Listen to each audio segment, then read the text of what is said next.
I'm Steve Edwards. I serve as President and CEO of CoxHeatlh. This is the fourth in a series of community and employee briefings we've been giving over the last 4 weeks related to our response to COVID. I want to give another update today. It's April 8th. That's important because things are changing quickly, so I want you to know the date. We're going to focus on the four things we're most focused on right now. That's suppression, stuff, space, and staff. So the first thing is suppression. So we've seen that it's now been 2 weeks since our community has put in mandated social distancing measures. And if you look at this graph, you begin to see that it appears early indication this is working. So this graph depicts on one, the amount of cases we have currently in Greene County at 68. And if you look at the other, you'll see that the expected cases at this point will be 192.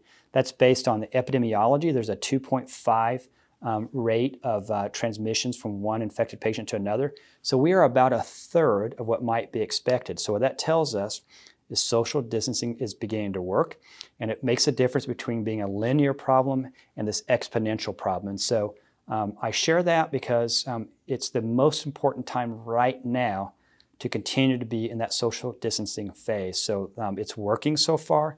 It's too early to say it's a success, but we're encouraged by it. The other thing is stuff. And for me, that biggest issue is PPE, though personal protective equipment. And so N95 is one of the most important ones.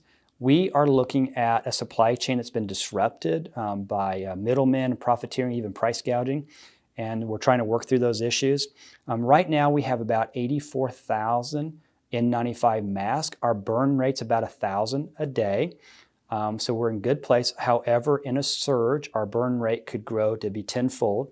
So we want a 90-day supply for that burn rate, which would put us around 180,000 N95 masks. So we are looking to secure more and more of those. We have had mixed results with vendors that are charging up to 10 or 15 times the normal price. But we're doing everything we can to get those to protect our community and our employees. We'll also be working with officials with that pricing when this is all over. We're really grateful for local vendors working with us like Justice Furniture, which is providing gowns and masks for us. Other community providers are working together so we can be more self-sufficient on those PPEs. Testing is another thing we want to update you on. We're seeing test turnarounds on average at 1.2 days, so it's moved very rapidly, quicker. We still don't have enough testing media in our country to do as many tests as we want, so we still have to prioritize those tests. We're getting more of that media in, so we're doing more tests. And so we're very much focused on those patients that look at highest risk. We look at patients in the hospital. We look at employees that could be at risk of exposure. Space is very important, and one of the things I want to highlight today is we had about 2 weeks ago a commitment to try to create a new 51-bed ICU COVID unit. That unit is complete.